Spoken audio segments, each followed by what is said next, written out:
A thank you to Capcom and 47PR for the review codes of Resident Evil 4 Remake and Separate Ways. Additionally, you're going to notice some shifting aspect ratios as I played the main game on my normal laptop screen before acquiring a widescreen monitor on which I played Separate Ways and Mercenaries. So, I reviewed Resident Evil 4 Remake. In fact, it was coincidentally my last review of any AAA game as a member of a large-scale in-crowd website. And the comments section was an experience, as you can doubtless imagine. How dare I not think it perfect? But see, here's the thing. Capcom and 47PR were actually very solid about the whole thing. They even gave me a PC code to try things out there instead of the abysmal time I had in my Series S, which is such a rarity. Seriously, this little white box is terrifyingly good most of the time. And as such, with time away, patches applied, and aim sensitivity that actually feels right to me now, I wanted to give it another whirl and revisit with the newly added DLC of Separate Ways. And having done so, I have a lot of thoughts. Enough to warrant multiple videos, of which this is the first part. Where are we starting? With the revelation that Capcom are evil geniuses to an extent I didn't even realize during my first playthrough. They've pulled off a shell game coup on par with getting DW to eat spinach. And if you understand that reference, you are a real one. PBS Kids forever. Resident Evil 4 Remake is truly Resident Evil 6. Just a bit clunkier, and presented like Resident Evil 2 Remake and The Last of Us. Why go for this Leatherface style of cosplaying? Because media literacy has degraded to the point that the skin of something matters more than its contents. It's not even formatted like Resident Evil 4. No, if that were the case, there'd be so much more quiet breathing time and stillness. Nor is it really how you remember Resident Evil 4. It follows the plot beats, but it has a very different tempo that's much more aggressive. And as a result, it's not really how you remember Resident Evil 4 either, which it's clear that a lot of people didn't remember Resident Evil 4 to begin with because a lot of the things they complained about in Resident Evil 5 and 6 are first present in Resident Evil 4. Even taking cover is actually there at points. And now the reverse has happened. Almost all the core systems are, in one way or another, reinterpreted but relatively unchanged otherwise. Parrying,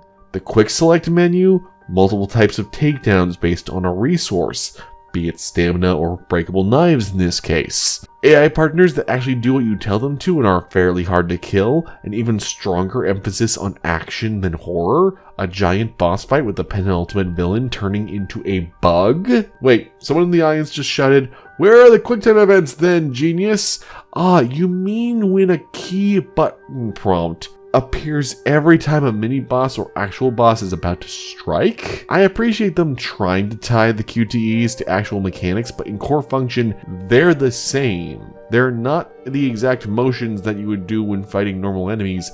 They're pre-scripted, scenario-specific actions, which is, at the end of the day, what most QTEs are. Sure, you don't have to button mash away from boulders, but let's not pretend that they're gone. In fact, they're even more prominent in Separate Ways. And if anything, by being like Resident Evil 6's QuickTime events, they're much more forgiving than the absolute masochism of the original Resident Evil 4's QTEs. So, is this a bad thing?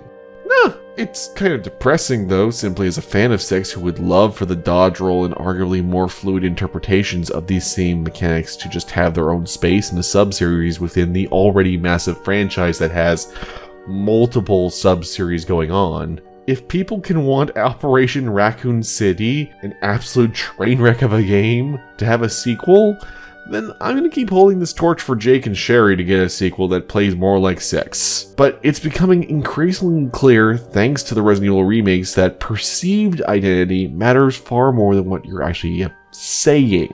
Because Resident Evil 6 isn't a bad game. We need to just get over the Croshaws and Sterlings who are blinded by nostalgia goggles, which is hilarious given the brand has been so wildly all over the place that it's easier to define what Resident Evil hasn't already been explored as. I mean, we've seen everything from Gaiden to Gun Survivor. Truly, there is no limit to the absurdity that Resident Evil has explored. 6 just happened to be an action horror game when traditional horror was sparse because of ballooning game budgets and franchise fatigue, and let's be honest here, partially out of panic because Silent Hill couldn't get its act together. And also Western fans shooting down some genuinely good attempts to keep some horror IPs alive, but that's a video for another day. Context killed 6 more than anything. You don't have an active mod scene, fan art, and multiple ports by pure coincidence.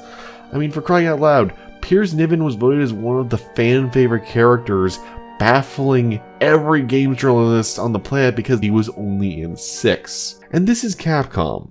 If they don't believe in a game, they bury it under concrete like it never happened. Dark Void didn't even get its DLC ported to PC, for crying out loud. So smartly, they just changed the context for 6, cause it still has gotten an outstanding amount of sales over the years. Millions upon millions of copies, including well after the initial reception. So, Remake 4 is more po-faced, melodramatically serious with its retelling, but with all the bells and whistles.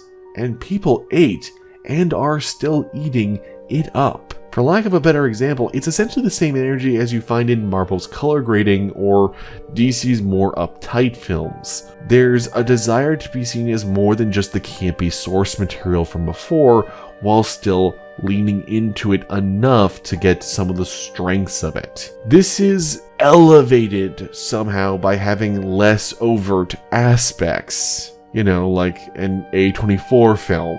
It goes through the same motions, but it's a distinctly different product in appearance. It is sold to you in a different manner. You don't have to look any further than Resident Evil 3's remake to see the difference. Like seriously, consider the reception of the last 3 remakes. Resident Evil 2 was incredibly serious and supremely faithful to the layout, plot, and design of its namesake to a fault. It's praised as a Game of the Year contender. Resident Evil 3 was less serious but more earnestly unafraid of being the obvious 80s, 90s action horror hybrid Resident Evil's always been, with a design willing to make more changes and take more chances. It's far more divisive to this day, and nobody seems to be able to agree fully if it's good or not in the fandom, even though it still did fairly well. The choice of style which to emulate going forward is obvious from a business perspective. It's a lot easier to look at this game as less of a remake of 4 and more of an attempt to find a way to sell 5 and 6 to players, because 5 and 6 are basically Resident Evil 4 just with some iteration and more ambitious scope, which is a good quandary for them to consider. I completely get trying to figure this out now at what was considered, depending on where you were in the fandom, either the last high of the series or the source of the problem. And of course, as a result, I just don't find it as good as the original. I'm not sure if you can improve the original besides its graphical fidelity and undoing some sexist writing. That's not nostalgia talking either. I reinstalled it, and unlike a certain IGN reviewer, I am immune to low poly graphics and the intentional design handicap of needing to aim manually while standing still, which is typically advised anyway when firing a gun. If anything, these aspects have remained charming, especially with the huge fan remaster that solves the muddy texture resolutions and even adds new model details. And I'm not saying that the remake is bad. If you enjoy it, I'm glad that you do. It's worth considering why you do and what is it actually doing different. It's all very ironic. I've always said that Western fandoms with Japanese IPs don't ever really know what they want out of them, but boy does this hammer that home. If it's your cup of tea, I'm not yucking your yum, but while it does scratch the basic survival horror itch for me, am I really going to remember it in a few years like I did with the far more necessary Resident Evil 2 and Resident Evil 3 updates? Those games were genuinely old enough that making something modern mattered. 2 of these games truly needed to be rebuilt for the body to harness the soul of what became before. This one is much more of a very calculated focus test that's done gangbusters for the company, and I'm sure will be a guiding light going forward for their next remakes. I can't knock the logic or strategy, even if Leon is so utterly dry that I want to smack him upside the head and instead play the entire game as Luis now. This style of testing how to roll things out is evident even in the post-launch DLC plan. Mercenaries is a free update, Separate Ways is a paid DLC with bonuses for Mercenaries as well, spreading it out, longer in form, not quite live service, but also not one and done to make sure that people keep the game in their disc tray or hard drive if you're going purely digital. And most importantly, it's working. And the fact it's working is why it's very key to pay attention to how things evolve going forward. Which is all well and good, but what about Separate Ways? I said I wanted to talk about Separate Ways. Well, that's another story. See you next time.